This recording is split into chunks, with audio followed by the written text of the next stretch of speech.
Let me ask you something. Have you ever looked into someone's eyes and felt something was off, but you couldn't quite explain it? Like the smile didn't match the eyes. Like the words were right, but your soul kept whispering, something's wrong. That feeling, that's not paranoia. That's discernment. That's the gift life gives you after you've been betrayed enough, disappointed enough, and left standing alone with your heart in pieces. You see, one of the most dangerous signs in a person isn't loud, it's quiet. It's not what they say when the lights are on. It's what they do when nobody's watching. It's the calmness they have when they cause chaos.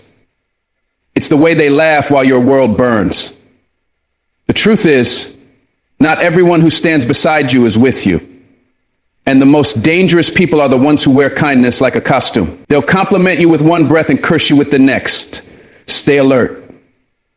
Because the people who smile at your face while secretly praying for your downfall, they don't come with warning signs. They come with charm.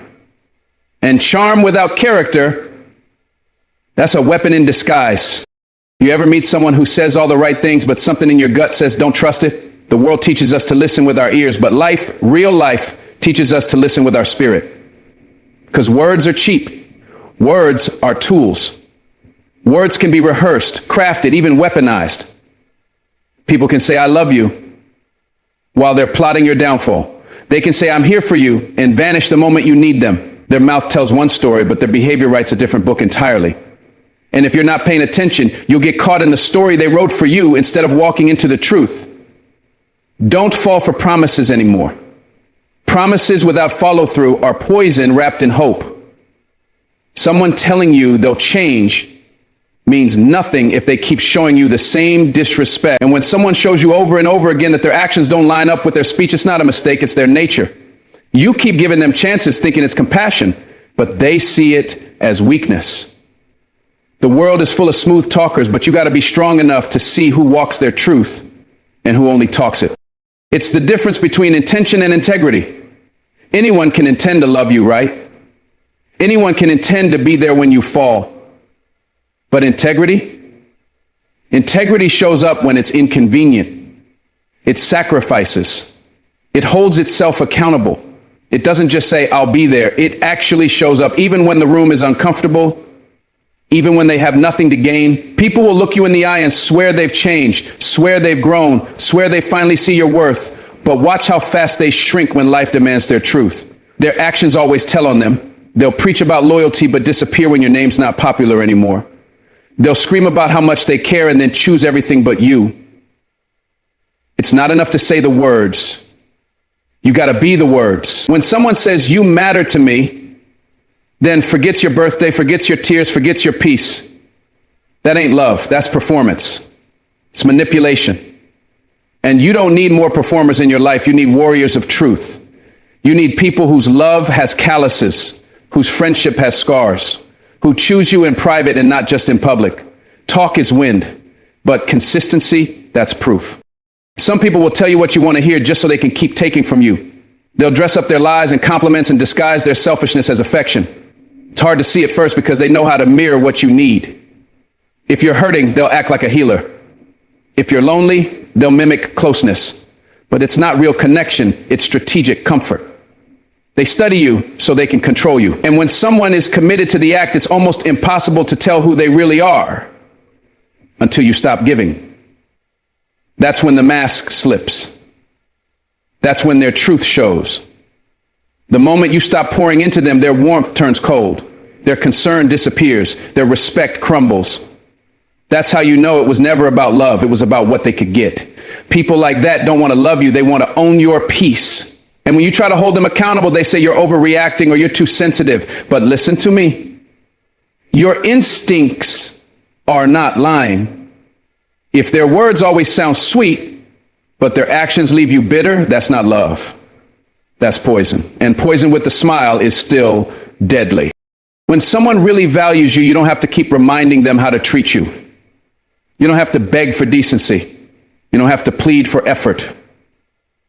But when you're with someone whose actions don't match their words, everything becomes a negotiation.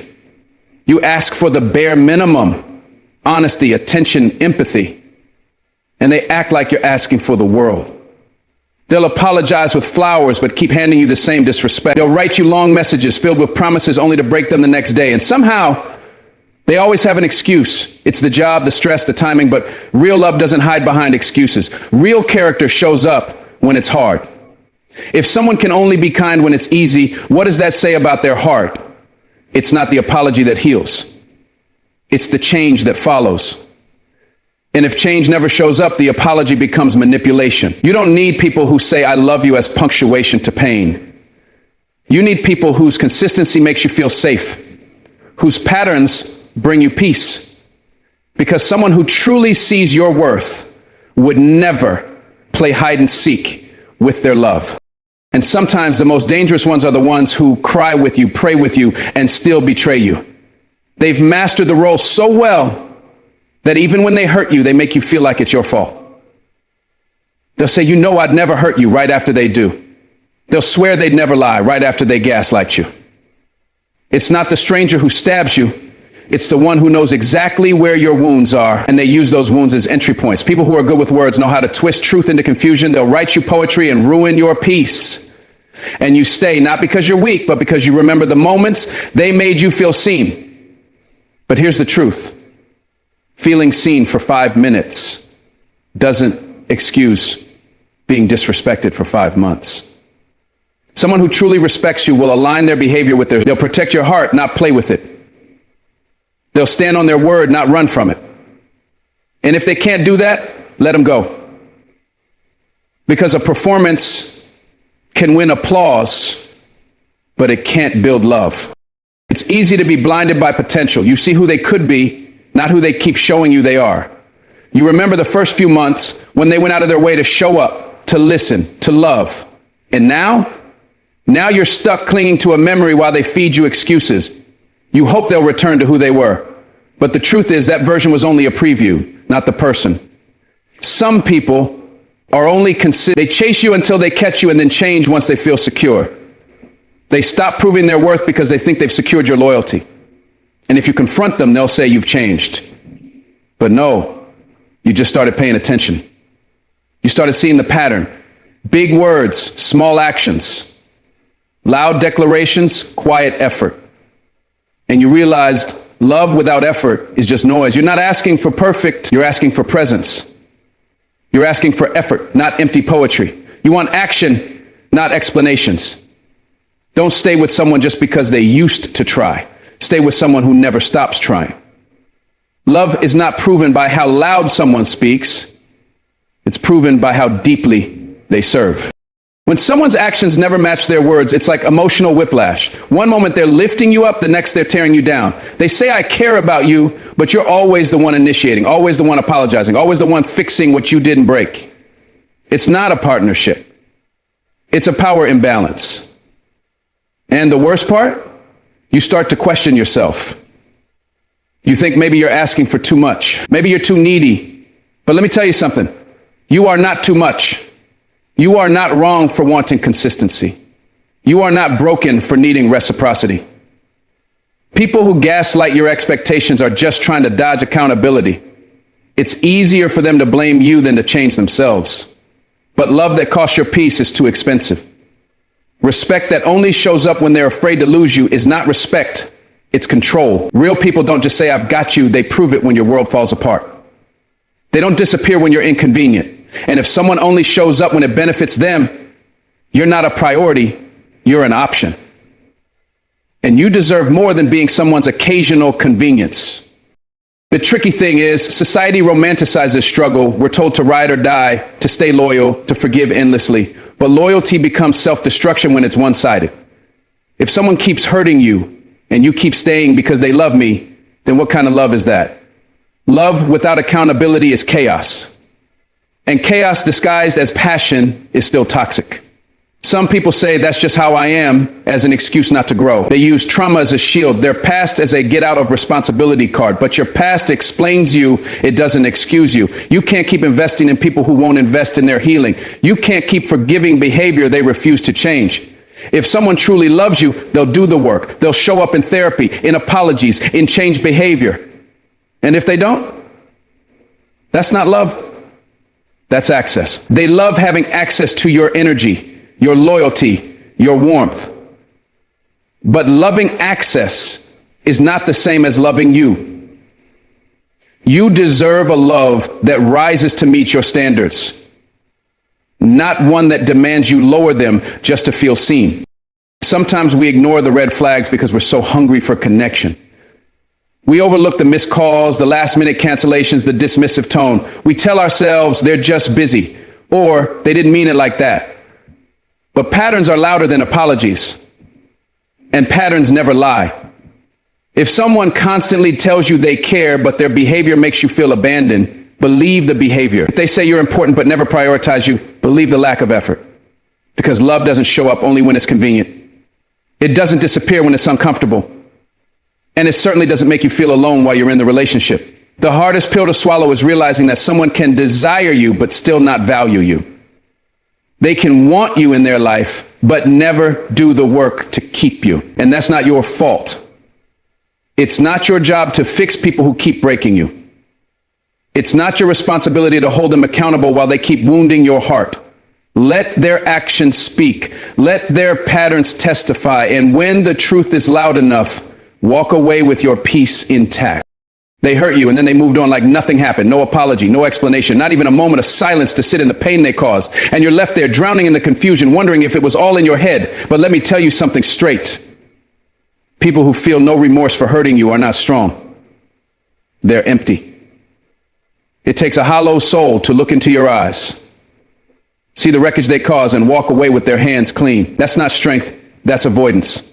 That's cowardice dressed in pride. You keep searching for an apology that was never coming. You keep hoping for closure from someone who built their comfort on your chaos. But here's the truth. They knew what they were doing. They knew their silence was a weapon. They knew you loved them enough to forgive, but not strong enough yet to walk away. And they used that. Because people who feel no remorse don't change. They don't reflect. They just recycle the same pain into the next connection. And the longer you wait for their remorse, the longer you delay your healing. You can't teach empathy to someone who has replaced their heart with ego. You can't explain pain to someone who only sees their side of the story. When you confront them, they'll twist it. They'll say you're too sensitive. They'll act like they didn't know they hurt you, but deep down they did. They just didn't care enough to stop. They weaponize your kindness. They exploit your loyalty. And when they break you, they don't even blink. You sit there holding the shattered pieces and they keep walking like it's just another Tuesday. That kind of emotional vacancy is dangerous. Because when someone lacks remorse, they also lack boundaries. They'll say the most cutting things, do the most selfish acts, and then expect you to move on without resolution. They don't want to clean the mess. They just don't want to be seen as messy. So they avoid accountability like it's a play. And if you let them, they'll make you believe that your hurt is inconvenient. But listen to me. You have a right to your feelings. You have a right to expect decency. And if they can't even offer remorse, they never deserved your trust in the first place. One of the most painful things you'll ever experience is watching someone walk away from the damage they caused like it never happened. They'll break your trust, shatter your peace, and then go laugh like they didn't just cause a storm in your soul. That's what people without remorse do. They live like they're innocent and expect you to carry the guilt. They expect you to hold the weight of what they did, but that's not your burden. That's theirs. Stop carrying what they won't even acknowledge. You didn't hurt yourself. You didn't abandon yourself. They did that. But if you're not careful, they'll make you believe you're the problem, that somehow your reaction is worse than their behavior. They'll minimize it. They'll downplay it. They'll rewrite the story to make you the villain. But let me be clear. Remorseful people don't rewrite the story. They own it. They don't run from the pain they caused. They stand in it and try to make it right. And if they can't even say, I'm sorry, then stop waiting for them to change. Because someone who can sleep after hurting you is not someone who's capable of loving you right. You gave them the benefit of the doubt. You told yourself they just didn't realize how deeply they hurt you. You waited, you prayed, you gave space, but days turned into weeks and still nothing. No phone call, no text, no genuine remorse, just silence. And that silence spoke volumes. Because silence from someone who hurt you is louder than 1,000 apologies from someone who didn't. It tells you everything you need to know about their character. A person who truly cares about your heart will not rest until they've tried to heal what they broke. But someone who feels no remorse, they rest easy. They laugh loud. They continue living as if nothing happened. And that's the part that hurts most, that they were able to keep moving while you were stuck in place. But you're not stuck because you're weak. You're stuck because you have a heart. And sometimes people without hearts leave the deepest wounds. But even so, let their indifference be your awakening. You don't need their apology to move forward. You don't need their validation to heal. What you need is the truth. And the truth is, they felt nothing while you felt everything. Remorseless people operate with a dangerous confidence. They believe they can do whatever they want without consequence. They've done it before. They've walked over good people and blamed the ground they stepped on. And when they hurt you, it wasn't new to them, it was routine. Pain is their language, manipulation is their game. And the saddest part, they'll use your own love as evidence against you. They'll say, if I was so bad, why did you stay? They'll weaponize your loyalty. They'll make you feel foolish for trusting them when trust was your gift, not your mistake. But it's time to realize not everyone you love is capable of loving you back. Not everyone who holds your hand knows how to hold your heart. And just because they didn't feel remorse doesn't mean you deserved what they did. Sometimes it's not about you being too emotional. It's about them being emotionally bankrupt. And someone who has nothing inside will always take more than they give. So don't chase closure from someone who lives with closed eyes. Don't wait for empathy from someone who sees your pain as background noise. You deserve someone who flinches when you hurt, not someone who feels nothing at all.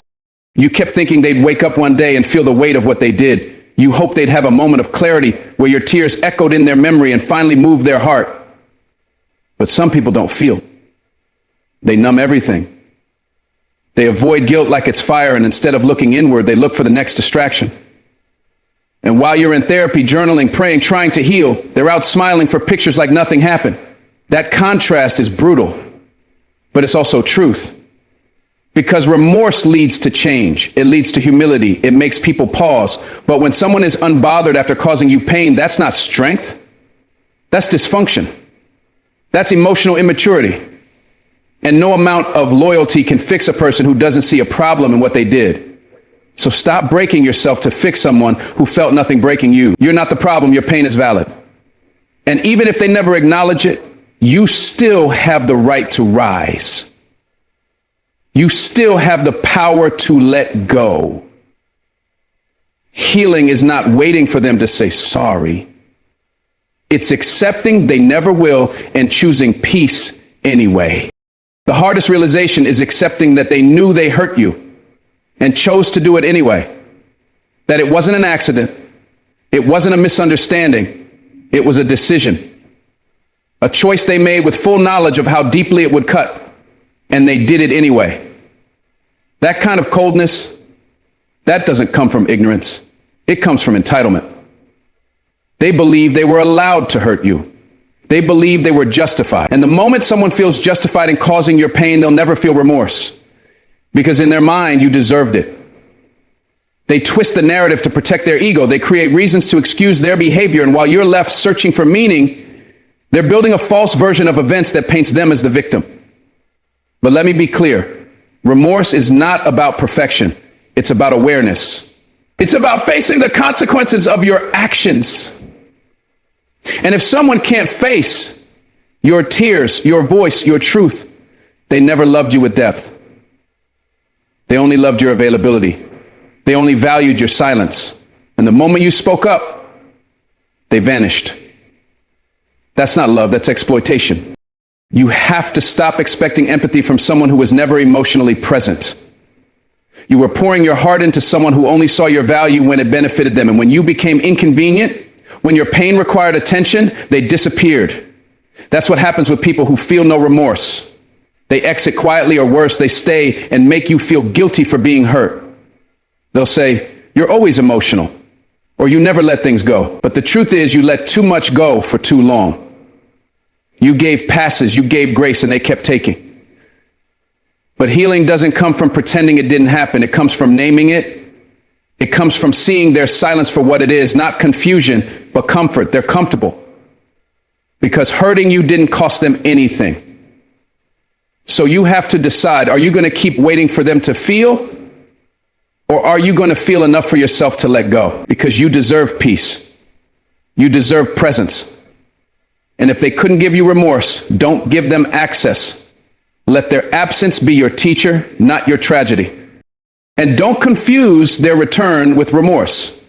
Some of them come back not because they're sorry, but because they miss your benefits. They miss your energy, your validation, your consistency. They don't miss your heart.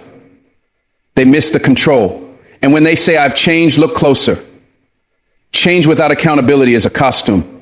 If they can't name what they did, if they can't sit in your hurt, if they minimize your wounds, that's not remorse, that's reentry. They want back in, but they don't want to clean up the damage. And the more chances you give, the more entitled they become. Remorseless people don't learn through love, they learn through loss.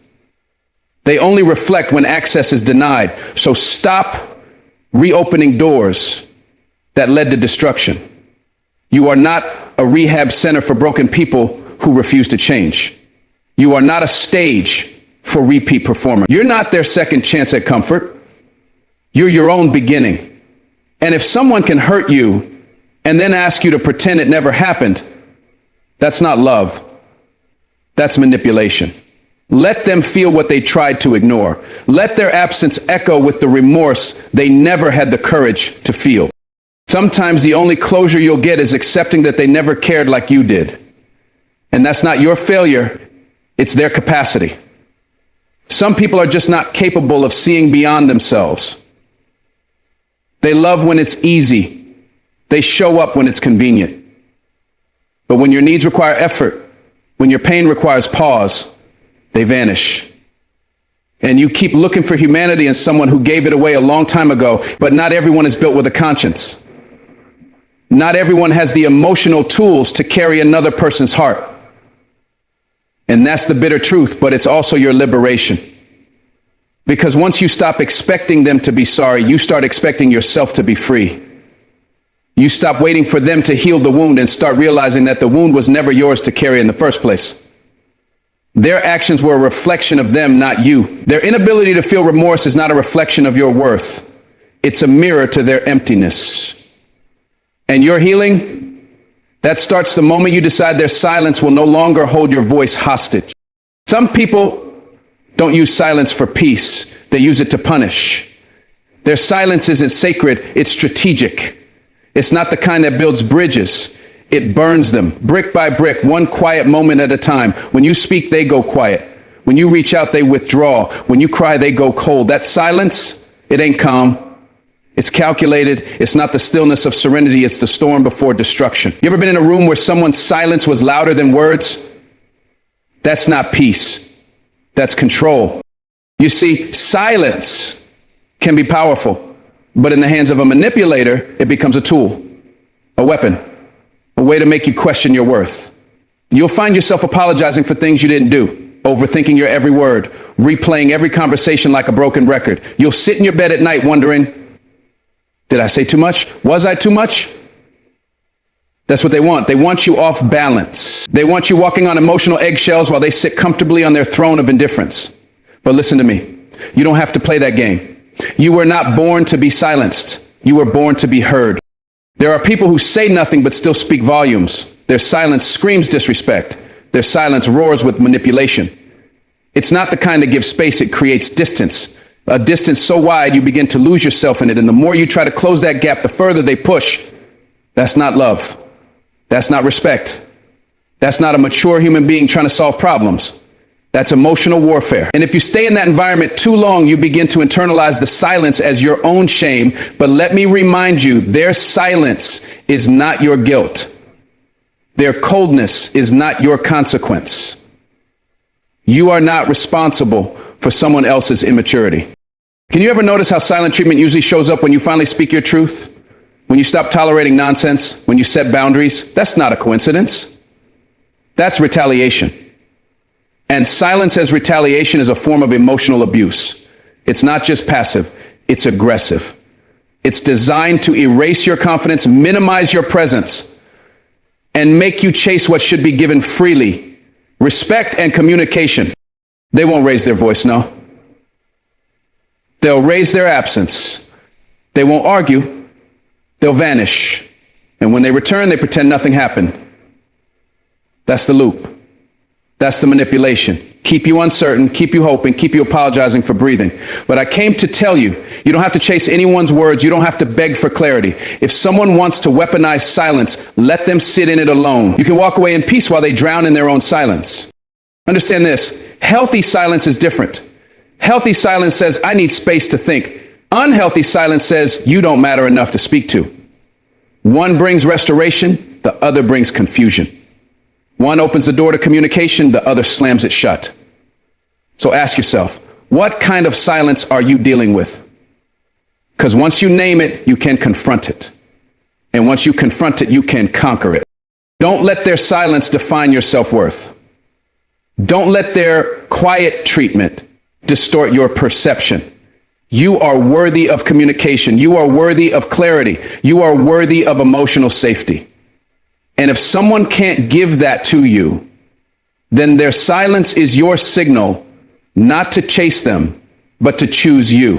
They want you to believe that their silence is peace, but it's really a power play. They want you confused so they can feel in control. But confusion is not connection. Power is not partnership. And silence is not always sacred.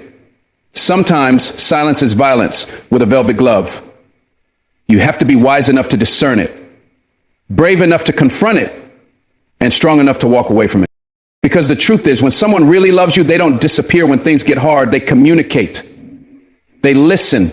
They engage. They don't punish you with their silence. They protect you with their presence.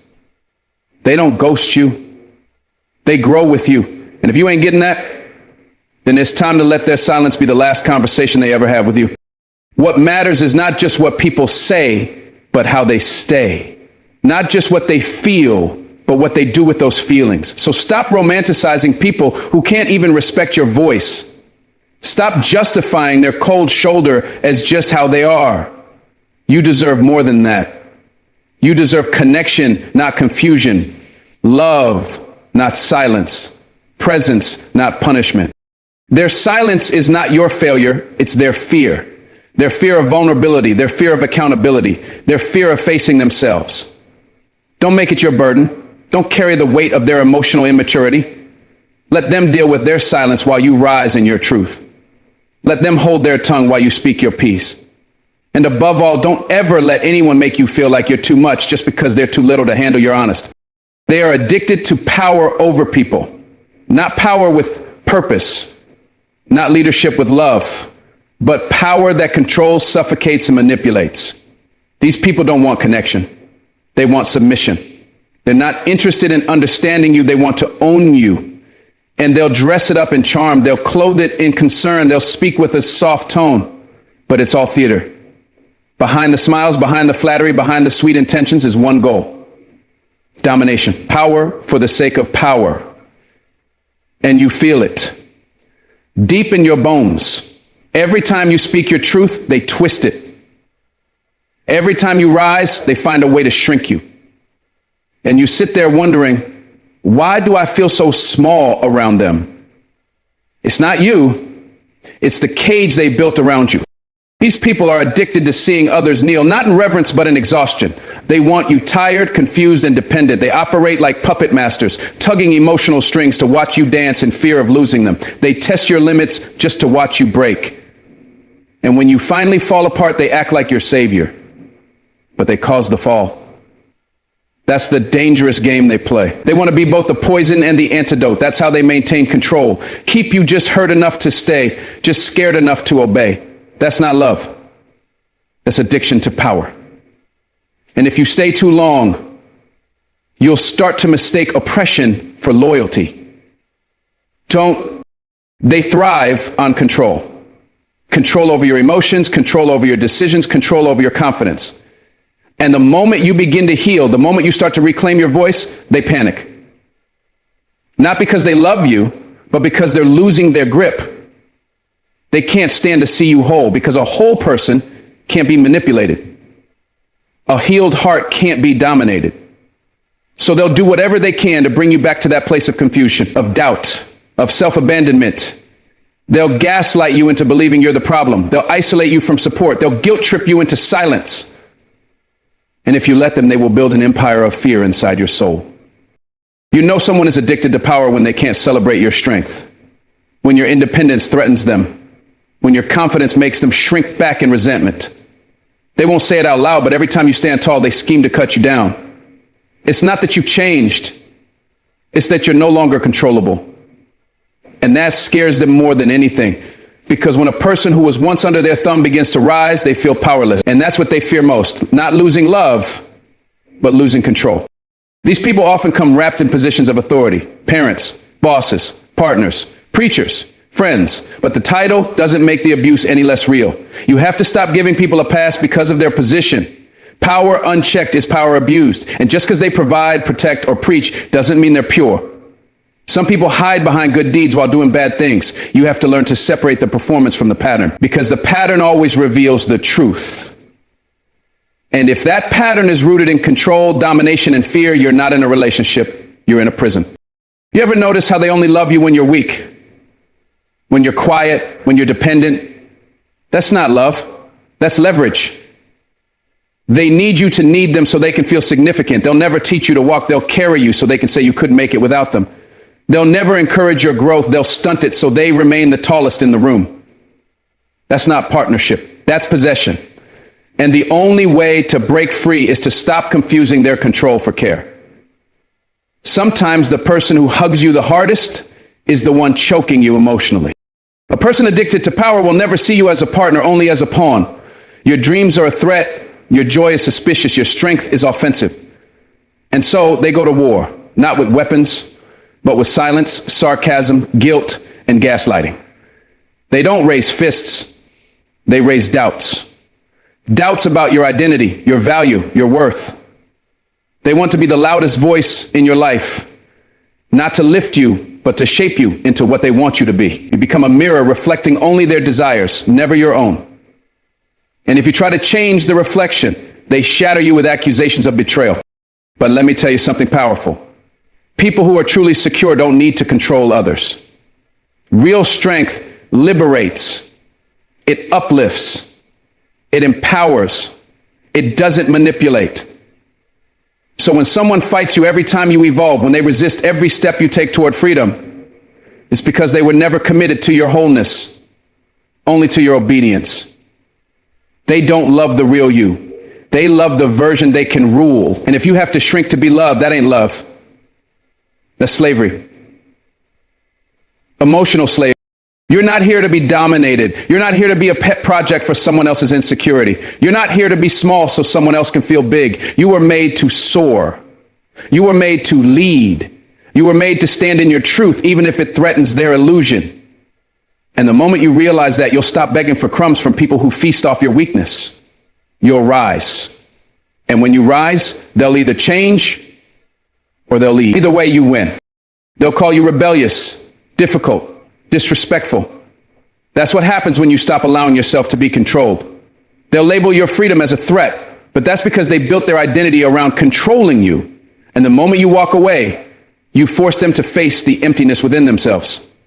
And most people can't handle that. But that's not your burden to carry. You are not responsible for someone else's addiction to power. You are only responsible for protecting your peace. Here's the truth. People who love you don't need power over you. They're not interested in being over you. They want to walk beside you. They don't need to dominate to feel worthy. They are secure enough to let you shine. So don't settle for anything less, because when someone's addicted to power, they'll drain your energy, distort your reality, and call it love. But love doesn't imprison. Love frees. Love heals. Love empowers. Anything else is just control, dressed in kindness. They pretend to support you until you succeed. They clap for you when you're still crawling, but the moment you start to walk, their applause turns into silence. When you're struggling, when you're unsure, when you're still reaching for the light, They're all in your corner, smiling, nodding, pretending. But the moment your light gets too bright, their faces start to fade. Because it was never really about supporting you, it was about feeling superior to you. Your struggle kept them comfortable. Your doubt fed their ego. But your success, that terrifies them. It exposes what they've been hiding. The fact that they never wanted to see you fly higher than them. These people don't mind your dreams as long as they stay dreams. They'll say go for it, but deep down they're praying you don't. They'll encourage you, but only up to the point where you don't outgrow them. The moment you start achieving what they only talk about, you become a mirror that reflects every excuse they ever made, every chance they never took. And that kind of reflection hurts. So instead of celebrating you, they criticize. Instead of supporting you, they distance themselves. And if you're not careful, their silence will make you question your own worth. But don't fall for it. Don't shrink to make them feel tall. Understand this, not everyone cheering for you is cheering for your victory. Some are cheering because they think you'll fail. And failure keeps them feeling superior, gives them something to gossip about, to feel better about their own stagnation. These people don't want a front row seat to your greatness. They want a backstage pass to your breakdown.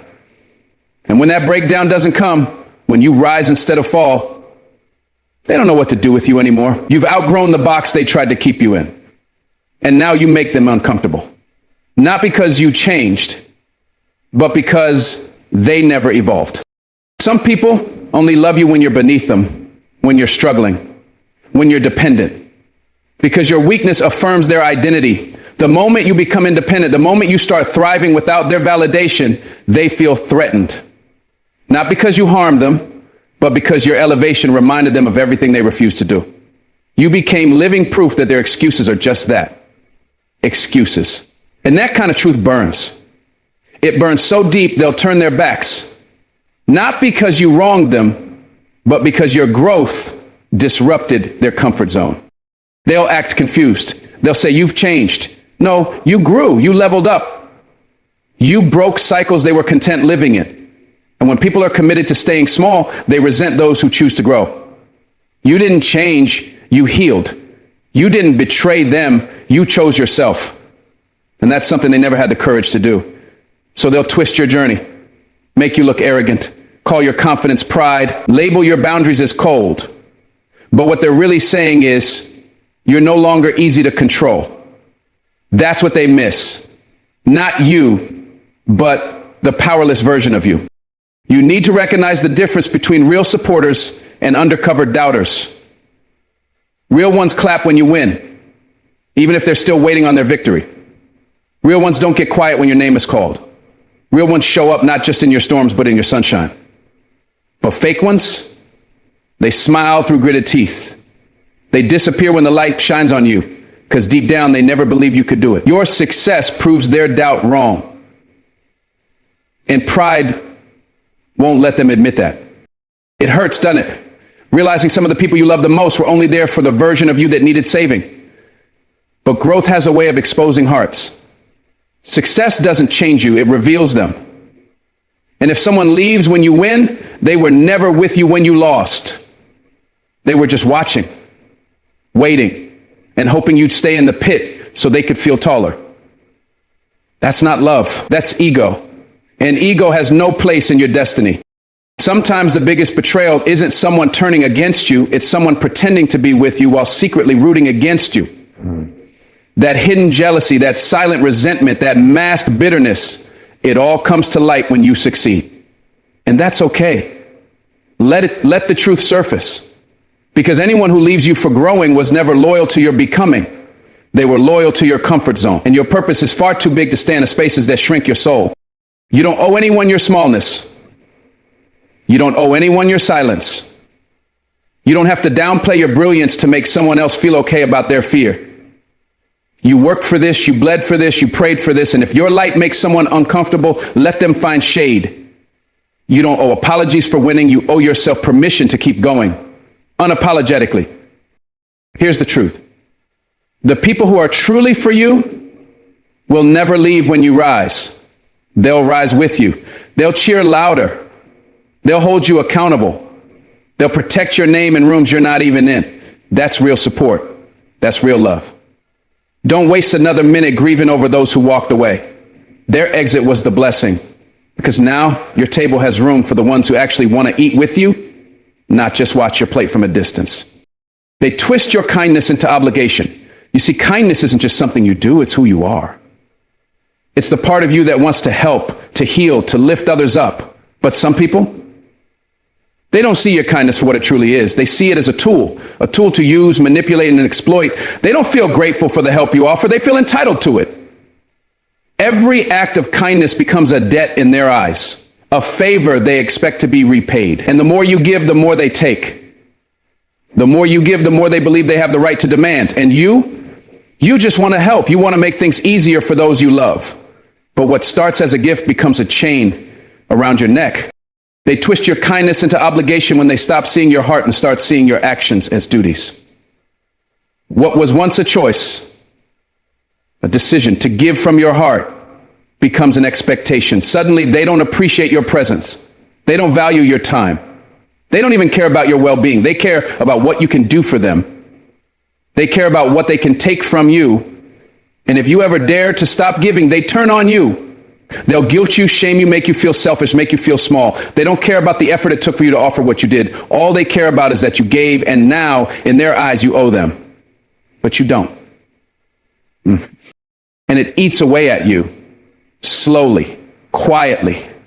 You begin to feel exhausted. You begin to feel drained. But you don't want to say no. You don't want to disappoint them. And so you give and give and give until there's nothing left of you to give. You start to wonder if they truly care about you or if they just care about what they can take from you. You start to question if they ever truly saw you as a person or just a resource to be exploited. They twist your kindness into obligation by making you believe that your love, your time, your energy are not gifts, they are dues. You're not giving from your heart anymore. You're giving because you feel like you have no other choice. You see, kindness is supposed to be a free choice. It's supposed to come from a place of love and compassion, not duty. But when someone twists your kindness into obligation, they rob you of the freedom to choose. They make you feel trapped. They make you feel like there's no way out. You begin to feel like every act of kindness is a transaction, a deal with strings attached. And that's not kindness. That's manipulation. That's control. And that's how they wear you down. They don't care about your happiness. They don't care about your peace. They only care about how much you can do for them. And if you stop, they'll make sure you feel guilty for it. They'll turn your compassion into a burden. They'll take your love and turn it into a weapon. But here's the thing you need to understand. You don't owe anyone your kindness.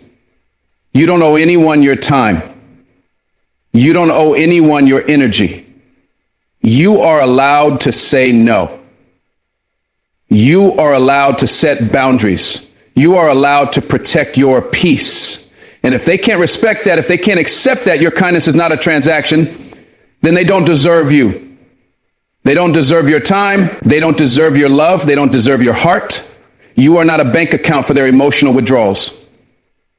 You are a person deserving of the same love and respect you give others.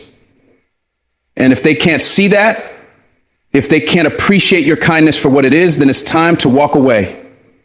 When people twist your kindness into obligation, they stop seeing you as a person. They stop seeing you as someone with feelings, with needs, with a life outside of their demands. They see you as an instrument to fulfill their desires. And that is not love. That is not friendship. That is not a relationship. It's exploitation. And you deserve better than that. You deserve people who see you as you are. People who appreciate your kindness, but also understand that it's not endless. People who give back, who support you when you need it, who recognize that you are not here to serve them. You are here to walk beside them. It's hard, I know. It's hard to pull back. It's hard to say no when you've always said yes. It's hard to set boundaries when you've always given freely. But the moment you realize that your kindness is a gift, not a duty, is the moment you begin to take your power back. You start to see that your value is not in how much you can give, but in who you are. And who you are is enough. You are enough. And if someone can't appreciate you for who you are without expecting something in return, then it's time to let them go. You don't owe them anything. You owe it to yourself to protect your peace, to protect your energy, to protect your heart. You see, kindness should be a two-way street. It should flow both ways. It should never feel like a one-sided burden. But when people twist your kindness into obligation, they make it feel like you owe them something for simply being kind. They make you feel like you're indebted to them because you gave.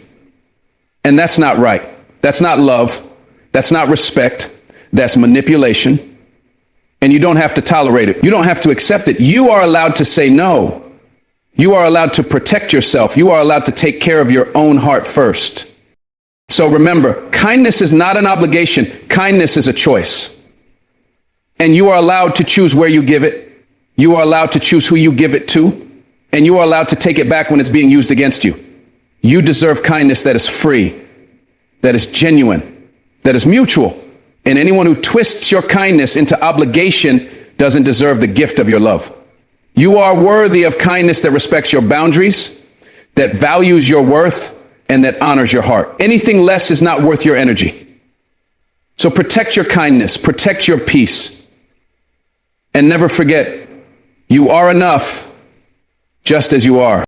In a world where kindness is often misunderstood and manipulated, we find ourselves in situations where our genuine efforts to help are twisted into something far darker.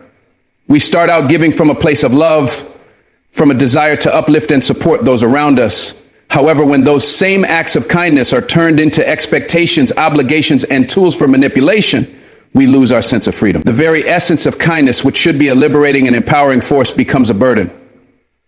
It's a burden not just on our time and energy, but on our hearts as well. The moment someone starts seeing your kindness as a debt to be repaid rather than a gift freely given, they've crossed the line. They stop seeing you as a person with your own needs, desires, and limits, and instead they see you as a resource, something they can use and deplete. The pain of realizing that your kindness has been twisted into an obligation is one that many of us experience at some point in our lives.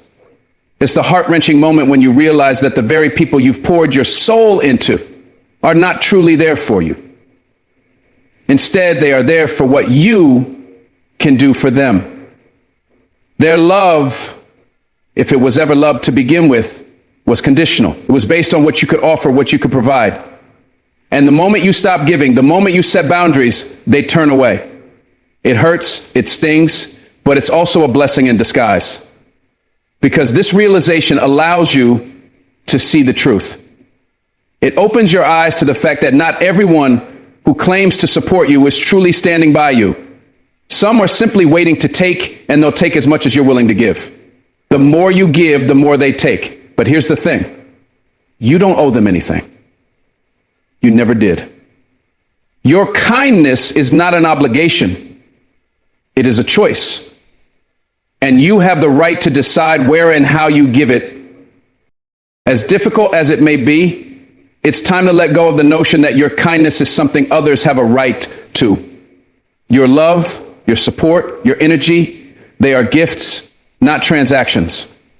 You are not indebted to anyone for simply being kind. You are not required to continue giving when it is no longer serving you. It is not selfish to take a step back. It is not wrong to protect your peace.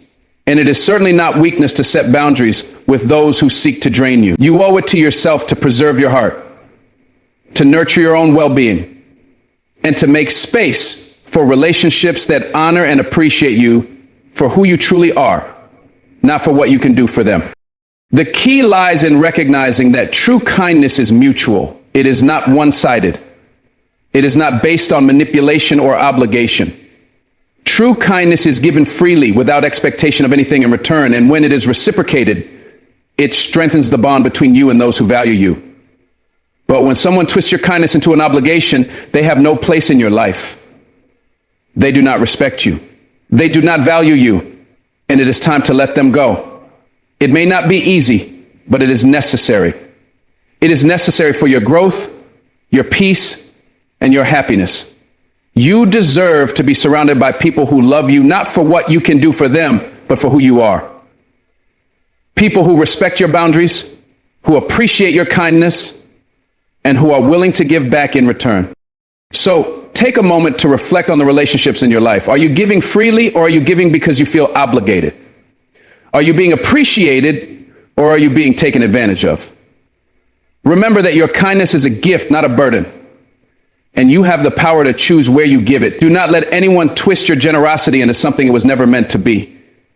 Protect your heart, protect your peace, and never forget that you are worthy of love, respect, and kindness, not because of what you can give, but because of who you are. Thank you for listening. May you always remember your worth, and may you never settle for anything less than the love and respect you deserve. God bless you.